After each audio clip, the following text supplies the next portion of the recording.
Good morning.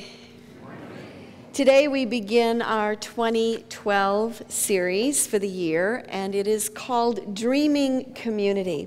Initially it was just community, but the more I thought about it, the more I thought, truthfully, we're never done dreaming. And so it'd be a shame to just sort of drop that whole piece.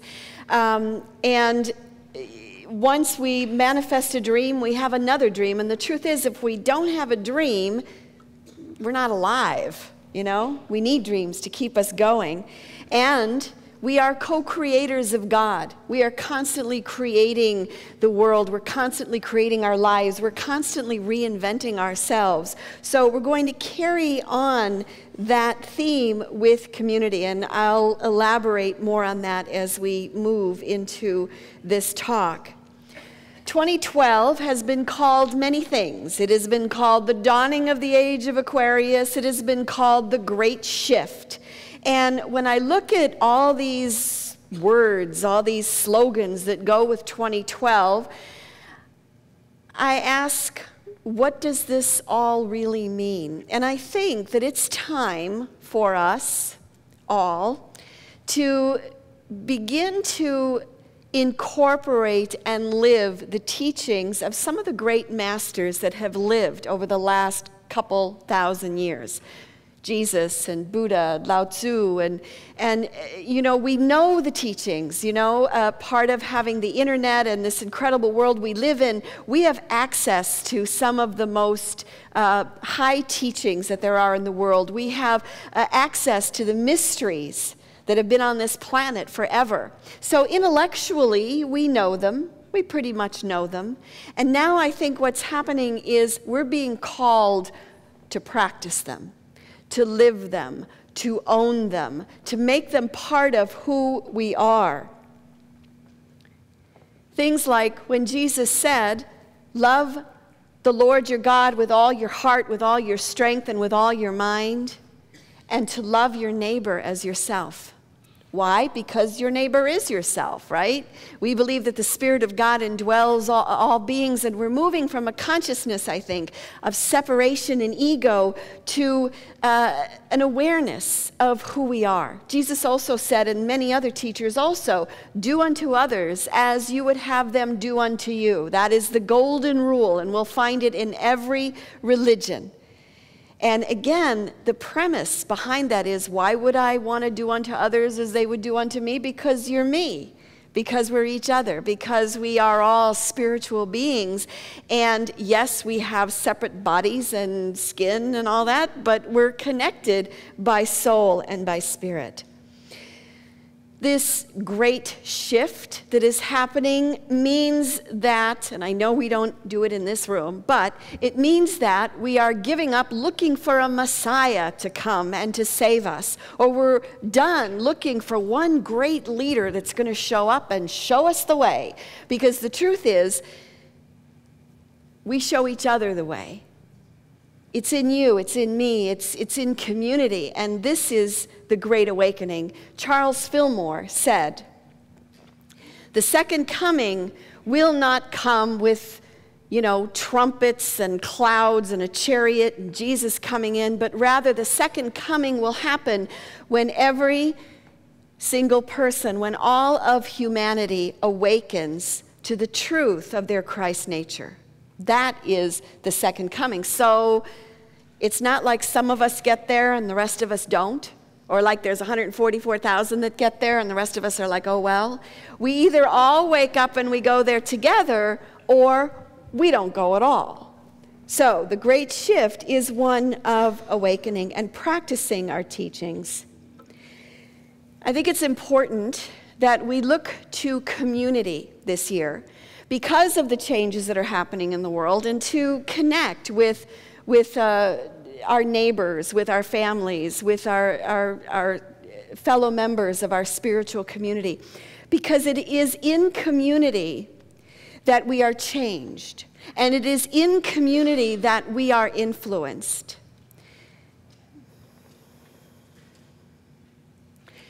As I was doing my research this week, I came across a new word for me. It's called meme, M-E-M-E, meme.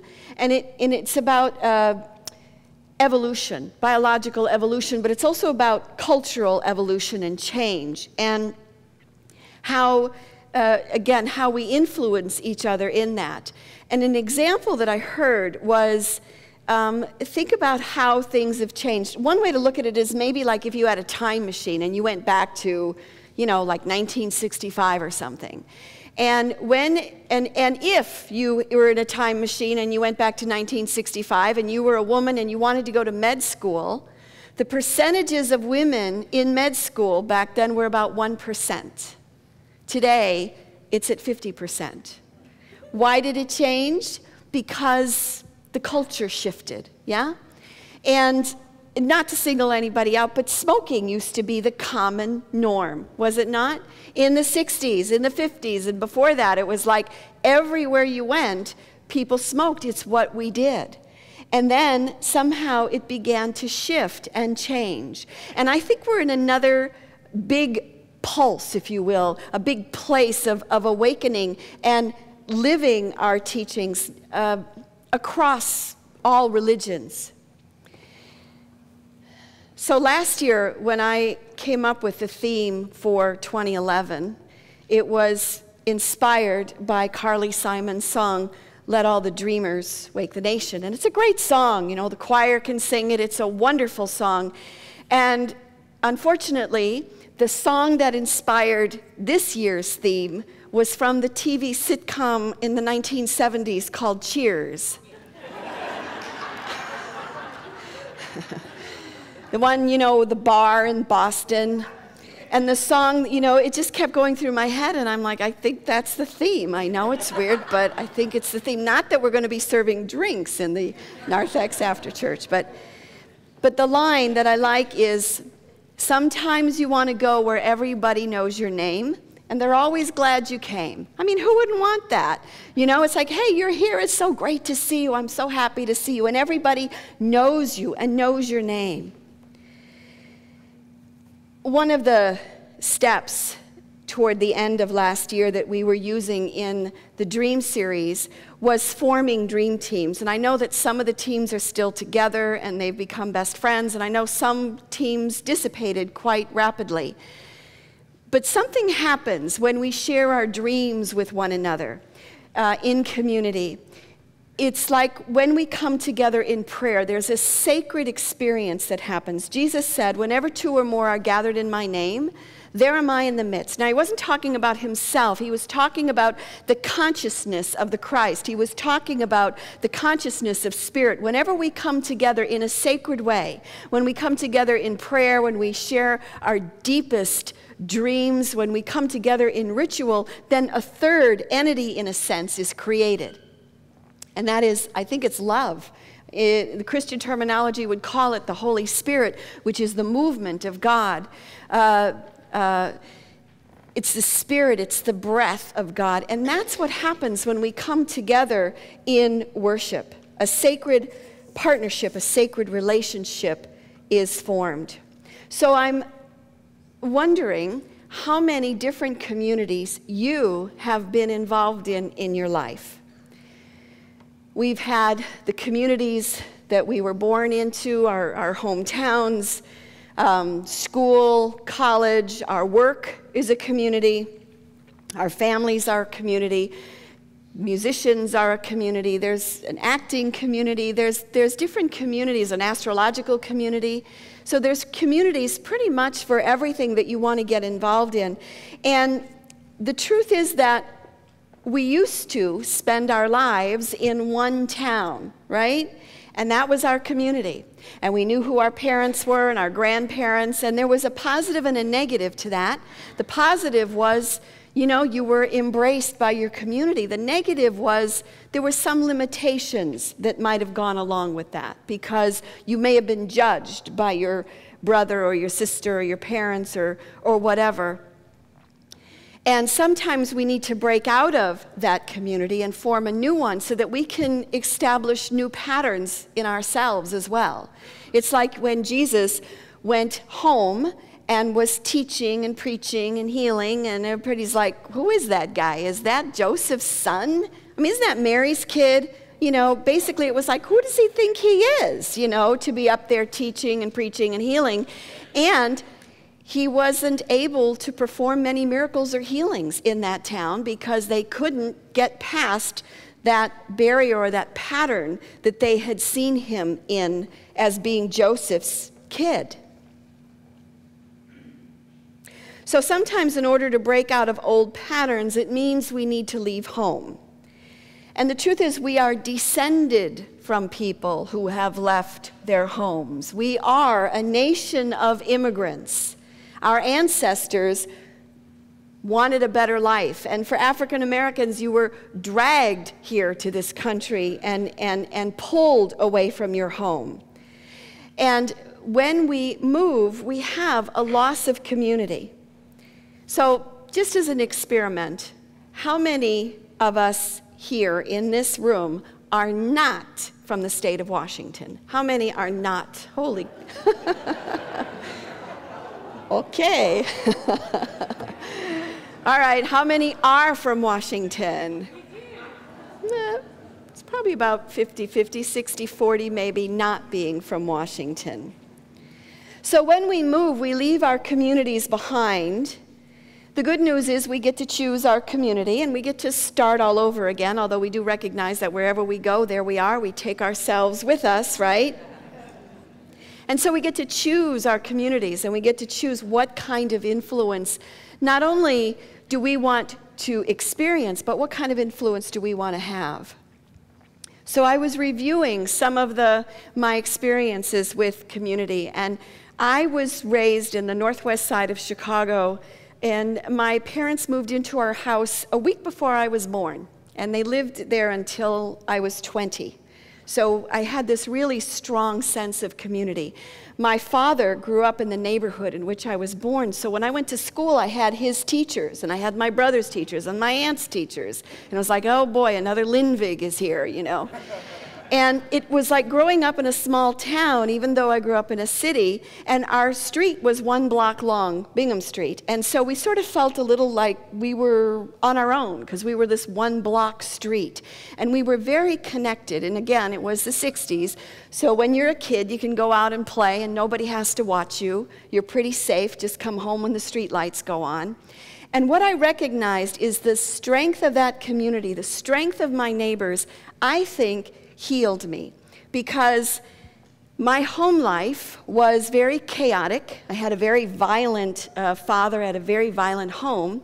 And I know some people say, how come you're not like more crazy than you could have been, you know?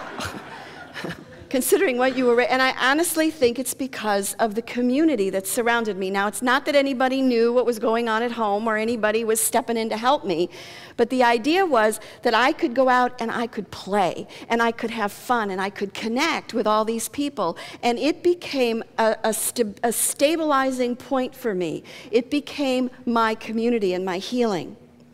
The second experience, and we moved from that neighborhood in 1974, and 40 years later when my parents died, 35, 40 years later when my parents died, most of that neighborhood showed up at the wake and the funeral. They showed up to give me their support, and I still am in contact with many of them. One man who was my age came to my father's wake, and he introduced himself, and I sort of knew him, and he said, "Your parents were my parents' best friends, and your parents stood up to my parents' wedding, and I am here," and they'd been dead for 25 years. He said, "I'm here to pay my respects on behalf of them." That's community, yeah? That's community. My second experience with community was at Wrigley Field. Now, what we had in common at Wrigley Field was the price of a ticket. We went to the left field bleachers to watch the Cubs from around 1968 to 73. There were between 300 and 500 of us. We were all different ages, from ages like 13 to like 80. We were from all different economic backgrounds and from all different parts of the city. I was friends with a guy who had his own plane, and I was friends with a guy who lived in a box. It was only 50 cents to get into Wrigley Field back then, so you could live in a box and go to the ball game at the same time. It was. So I hung around with homeless people. I hung around with wealthy people, and it was a place truly where everyone knows your name and they're always glad you came. The purpose in our being together was to cheer the Cubs and to laugh, and we would create theater. We would write skits, and then we would sit all in different places and then pop up with the different skits during the game. And sometimes the players were involved in it, and we would just have this whole fun theater thing happening. When the season was over, didn't see anybody until next spring, and then it would start up again. So community looks different. And a couple of times we rented buses. We went on road trips to Cincinnati and St. Louis and Pittsburgh. And there was a play written about that whole experience. It was actually called The Bleacher Bums. And the writer would come to the games, and he would just listen and write down what people would say. And then he would walk over to right field where all the gamblers were. And then he would write down what they were saying. And then he wrote a play that combined all of it together in one thing. But again, as odd as it was a community. And it was a community for me that actually helped me find my voice. Because up to that point, I was pretty silent. But when you're like cheering and booing and yelling, you know, you learn to project and you learn your voice. And again, it was a healing place for me. So I invite you to think of some of the communities that you've lived in. My favorite form of community is a spiritual community. I loved living in an ashram where we would meditate together and we would chant and exercise and practice principles together. And what better influence than that of your spiritual community? Seattle Unity is such a spiritual community. We say it every Sunday, which is, we are a welcoming spiritual community, thriving in the heart of Seattle, and we celebrate, inspire, and deepen our individual and collective spiritual journeys. So we're honoring not only everyone's individual path, but we're honoring who we are collectively. In this ministry, we are from diverse backgrounds, culturally, economically. We come from all different parts of the city, from north end of Seattle to West Seattle to Kent and Des Moines, Bellevue. We're all over the place. And what's interesting to me is you would think, because technically we're a church, that we would be the same religion, but we're not even that. Only in unity, you know? I mean, when you go to a Catholic church, there's Catholics there that are Catholics, right? I mean, you go to a temple, they're Jewish, but here we're Jewish, we're former Catholics or present Catholics, we're Sikhs, we're Buddhists, we're non-churched, we're all of it mixed together. And I think what a great community that is, to be such a melting pot of all the different beliefs, because they end up being the same, yeah? There's the core to all of them that is the same. In fact, Charles Fillmore never started Unity out to be a religion. He thought this would be something to supplement your religion. Unity would help you be a better Catholic or a better Jew or whatever it might be, but it was never intended to be what it has become. So my vision for Dreaming Community this year is that Seattle Unity becomes a place where everybody knows your name and they're always glad you came. How does that feel? Doesn't that feel good? It feels good.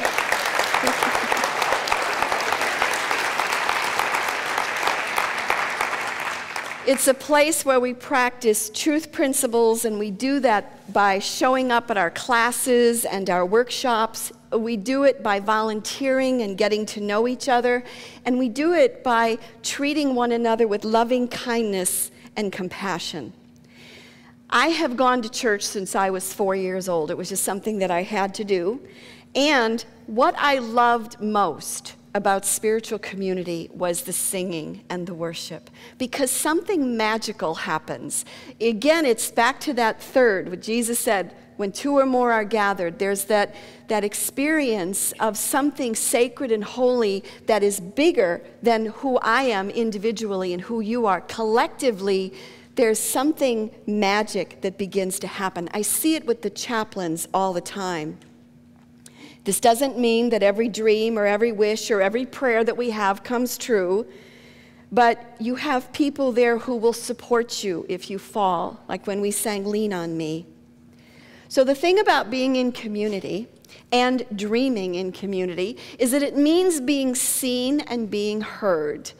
And toward the end of our dreaming process, we looked at, throughout the year, we looked at intention, integrity, imagination, empowering beliefs, the dream teaming. But there's another piece to it. And the other piece to it is knowing your dream so well that you can say it if someone asks you what it is. And in community, knowing what each other's dreams are, so that I can support you in that, so that you can support me, so that we can support each other. If I don't know your name and I don't know your dream and you don't know each other's names and you don't know each other's dreams, how do you know that the person sitting next to you has the key or the training or the knowledge that you need to take that next step in your life? This is a very vibrant and rich community. So I think it would be great if we step forward and could be seen and help each other. Now, I want to speak to introverts because this is a strong piece as well. Because the introverts are probably going, oh, brother, community. Oh, yeah. I'm going to be seen. Thanks a lot. I've been reading this book called Introvert Power. And what she says is, everything that I have read in the past said that in America, in the United States, there are more extroverts than introverts. An extrovert gains energy from being around people, an introvert more from being alone. Well, apparently the study was done in England, and so the truth is, according to this author, is that actually our population is 57%, I believe it was either 52 or 57% are actually introverts, which means more of us are introverts than extroverts. However, because the study was done in England, an introverted American looks like an extrovert to somebody from England.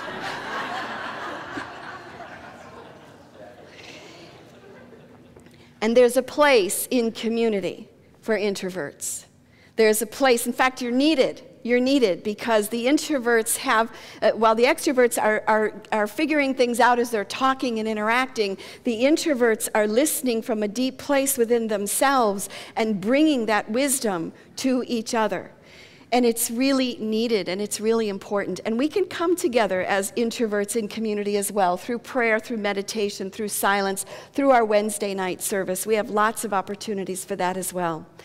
And I would like for us to be willing to stretch a little bit, and again, to see each other. So that's a setup to, I'm going to ask you to stretch a little bit, and if you really would rather sit and be quiet, I honor that as well. But again, we're learning to see one another. The Course in Miracles says, love is my only function. That is why I am here. Would you repeat that with me? Love is my only function. That is why I am here. In spiritual community, we connect at a soul level, we connect at a Christ level, we connect at a spirit level. So I would invite you, if you would, to please stand up and to find a partner. And it could be someone you know or someone you don't know.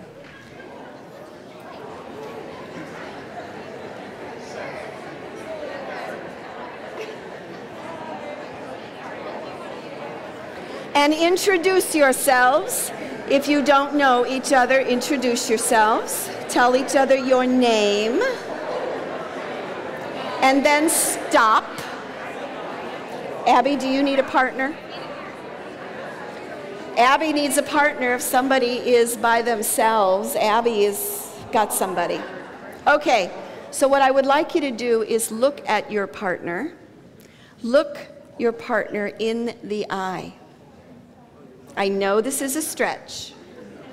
Look your partner in the eye and see beyond the face, the body, see the soul and the spirit. And if you would, repeat with me.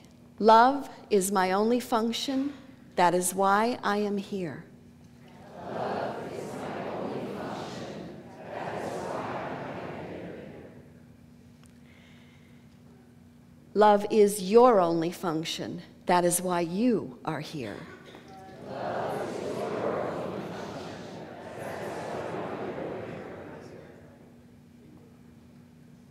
Thank your partner and sit down.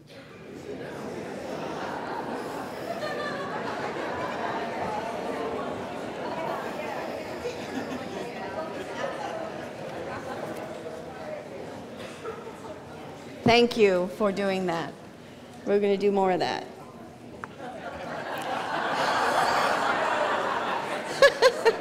Uh-oh. Being in community means being seen and being known.